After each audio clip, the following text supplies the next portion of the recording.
हमने last video में किया था इलेक्ट्रोड पोटेंशियल के बारे में कि कैसे हम किसी भी इलेक्ट्रोड का इलेक्ट्रोड पोटेंशियल फाइंड कर सकते हैं।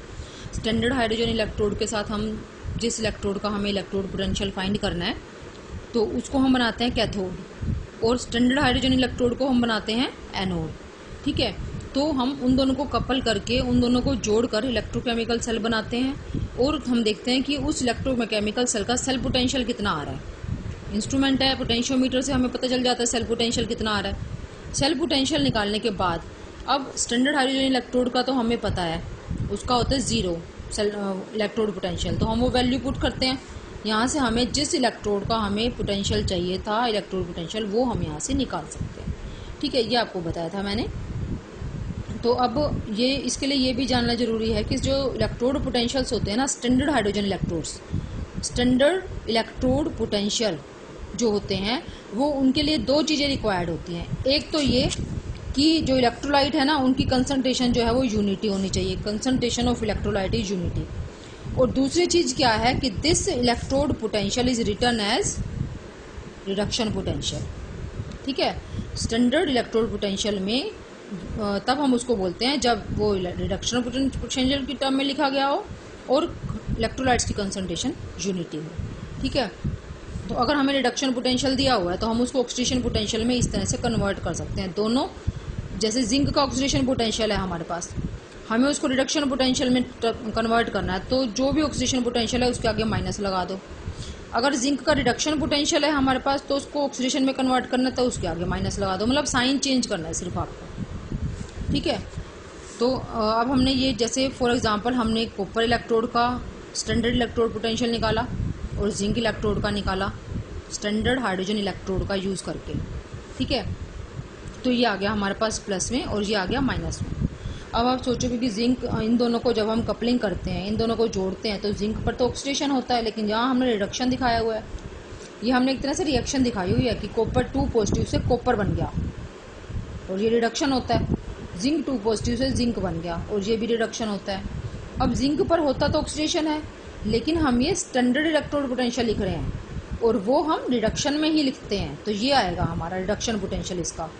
अगर हमें इसका ऑक्सीडेशन पोटेंशियल लिखना है, मान लो मेरे को इसका लिखना है oxidation potential E0 zinc 2 zinc 2 positive, तो वो हो जाएगा प्लस में 0.76। ठीक है, साइन चेंज करना है सिर्फ आपको।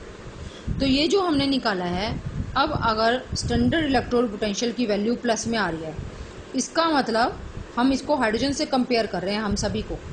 अगर प्लस में है तो ये हाइड्रोजन से ज़्यादा जल्दी रिड्यूस होगा, इसकी पावर है हाइड्रोजन से जल्दी रिड्यूस होने की, यानी कि ये हाइड्रोजन के साथ अगर हम इसकी कपलिंग करेंगे तो ये खुद रिड्यूस होगा, हाइड्रोजन को ऑक्सीडाइज करेगा, तो ये एक अच्छा ऑक्सीडाइजिंग एजेंट है।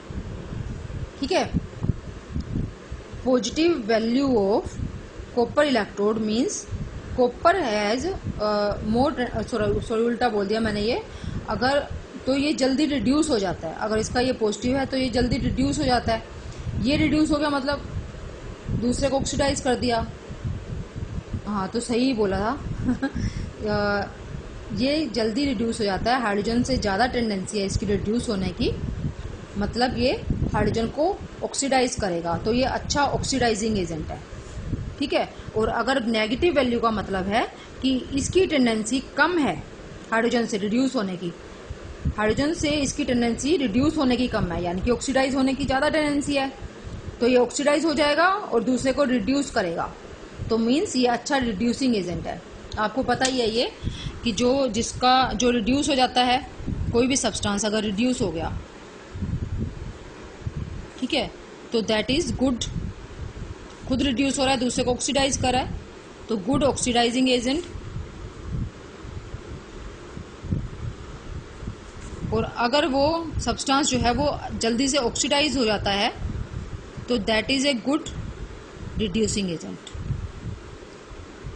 ठीक है, तो यहाँ से हम ये पता लगा सकते हैं इनकी रिडक्शन पोटेंशियल की वैल्यू देकर, स्टैंडर्ड इलेक्ट्रोड पोटेंशियल की साइन देकर कि ये अच्छा रिड्यूसिंग एजेंट है या अच्छा ऑक्सीडाइजिंग एजेंट है, ये ऑक्सीडाइजिंग, ये रिड्यूसिंग एजेंट। ठीक है, तो हम यहाँ से अब हम ये वाला फॉर्मूला लगाकर इसकी ईएमएफ निकाल सकते हैं। हमारे पास दोनों का रिडक्शन पोटेंशियल दिया हुआ है ठीक है, तो it is E note cathode minus E note anode, 0.34 minus, और जिसका साथ माइनस है तो ये आ गया प्लस 1.1 वोल्ट। और मैंने आपको बताया था अगर ईएमएफ या cell potential, standard cell potential हमारा प्लस में आता है तो ये रिएक्शन फिजिबल है, फिजिबल रिएक्शन है, मतलब means reaction will take place. और ये होती भी है, हमने देख भी लिया डैनियल सेल में, है ना, कि जो जिंक है वो ऑक्सीडाइज हो जाता है और कॉपर उससे इलेक्ट्रॉन्स लेकर क्या हो जाता है, रिड्यूस हो जाता है। ठीक है, अब यहाँ पर आप देखोगे कि जो मैंने स्टैंडर्ड हाइड्रोजन इलेक्ट्रोड बनाई थी उसमें हमने प्लेटिनम इलेक्ट्रोड लिया था। क्यों लिया था? क्योंकि प्लेटिनम और गोल्ड हम कई बार जो इलेक्ट्रोड्स हैं ना वो इन दोनों के बना लेते हैं। कब बनाते हैं? अगर हमें इनर्ट इलेक्ट्रोड की ज़रूरत पड़ती है। इनर्ट, जैसे इनर्ट गैसेज होती है ना, इनर्ट गैसेज मतलब कि जो रिएक्ट नहीं करती हैं। नोबल गैसेज को इनर्ट गैसेज भी कहते हैं क्योंकि वो रिएक्ट नहीं करती हैं। ऐसे ही प्लेटिनम और गोल्ड ये दोनों इनर्ट इलेक्ट्रोड का काम करती हैं, ये रिएक्ट नहीं करती हैं खुद, इनके ऊपर रिएक्शन करवाई जा सकती है। जैसे बेस तैयार कर दिया, ये इलेक्ट्रोड है हमारी, ये बेस है, अब कोई रिएक्शन होनी है तो उसके लिए जगह तो चाहिए ही ना। आप इलेक्ट्रोकेमिकल सेल बना रहे हो, उसमें रिएक्शन के लिए कोई इंटरफेस तो चाहिए ही।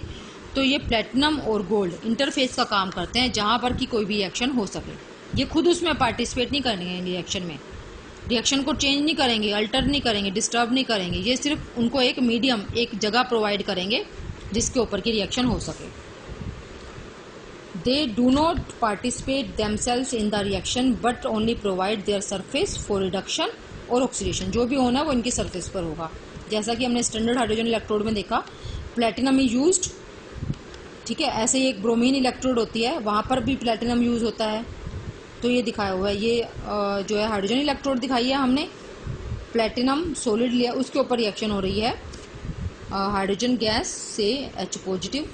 तो रिएक्शन को आप लिख सकते हो ऐसे, रिएक्शन ये होती है, लेकिन लिखते इसको ऐसे, रिएक्शन ये होती है hydrogen positive ion gets electron gives hydrogen gas. और ब्रोमीन इलेक्ट्रोड के लिए वैसे लिखते हैं, ब्रोमीन जो है वो इलेक्ट्रॉन लेता है और ब्रोमाइड में कन्वर्ट हो जाता है एक्वस सॉल्यूशन में, और इसको हम ऐसे लिखते हैं platinum bromine aqueous to bromide aqueous. ठीक है, अब हम पढ़ते हैं स्टैंडर्ड इलेक्ट्रोड पोटेंशियल की क्या इंपॉर्टेंस है, हम क्यों इतनी इसके बारे में बात कर रहे हैं।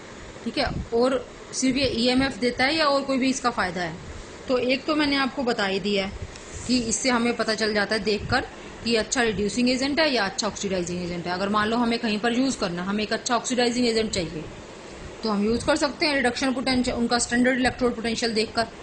हमें अच्छा रिड्यूसिंग एजेंट चाहिए अगर, तो हम जो हमारे स्टैंडर्ड इलेक्ट्रोड पोटेंशियल हमें दिए हुए हैं सभी इलेक्ट्रोड के, उनमें हम वो चूज़ करते हैं जिसका जो इलेक्ट्रोड पोटेंशियल है वो पॉजिटिव हो।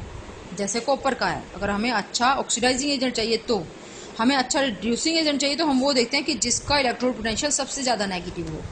ठीक है, जैसे आपकी बुक में भी ना ये एक वो दी हुई है, टेबल दी हुई है इसकी।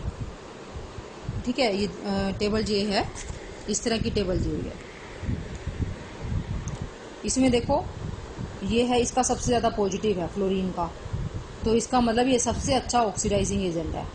और अगर हम नीचे जाएं तो शायद इसमें और भी था आगे नीचे, मैंने वो लिया नहीं, मैग्नीशियम दिया हुआ है सबसे नीचे, और भी होंगे इसके नीचे।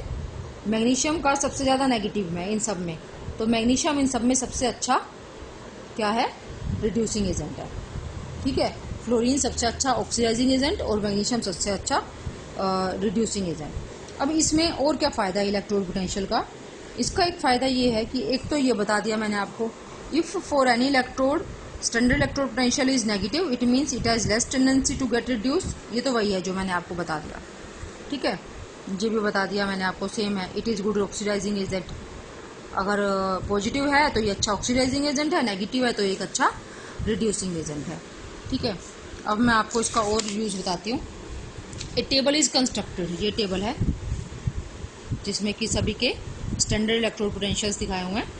एक टेबल बनाई जाती है in which various elements are arranged in order of decreasing reduction potential, कि उनको अरेंज किया है हमने एलिमेंट्स को उनके डिक्रीजिंग रिडक्शन पोटेंशियल की टर्म्स में। रिडक्शन पोटेंशियल कम हो रहा है, ऊपर सबसे ज़्यादा है, नीचे सबसे कम है। जैसे आप देख भी रहे हो कि फ्लोरीन का सबसे ज़्यादा है, जैसे हम नीचे आ रहे हैं तो कम होता चला जा रहा है, ठीक है। फिर माइनस में आ गया और माइनस में सबसे कम।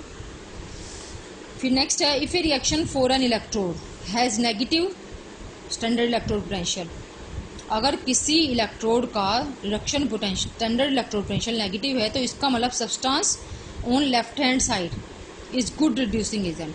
देखो यहाँ से बताती हूँ मैं आपको, अभी आपका ये दिया हुआ ना, ये क्या है, इसकी फ्लोरीन की पॉजिटिव है, तो इसका मतलब जो ये सब्सटेंस है ना F2, ये अच्छा, सबसे अच्छा क्या है, ये सबसे अच्छा ये ऑक्सीडाइजिंग एजेंट है। लेकिन जो इस साइड पे है ना, राइट हैंड साइड पे, वो सबसे अच्छा रिड्यूसिंग एजेंट होगा। समझ गए?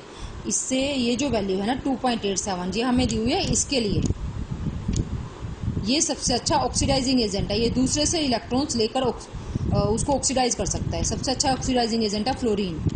लेकिन जो फ्लोराइड है ना, ये सबसे अच्छा रिड्यूसिंग एजेंट है। इन दोनों में से, सॉरी, सबसे अच्छा नहीं, इन दोनों में से हम बात कर रहे हैं, ठीक है।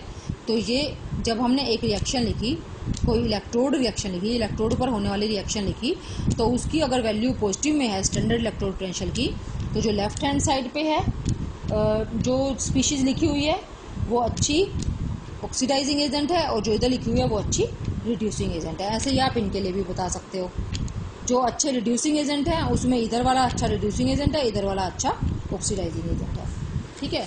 और एक और है इसमें, if two materials has standard electrode potential such that one has positive other has negative. जैसे हमने दो इलेक्ट्रोड पोटेंशियल ले ली, जैसे कॉपर का ले लिया, उसका पॉजिटिव में है, जिंक का नेगेटिव में है स्टैंडर्ड इलेक्ट्रोड पोटेंशियल, और उनको हम मिलाकर इलेक्ट्रोकेमिकल सेल बनाते हैं।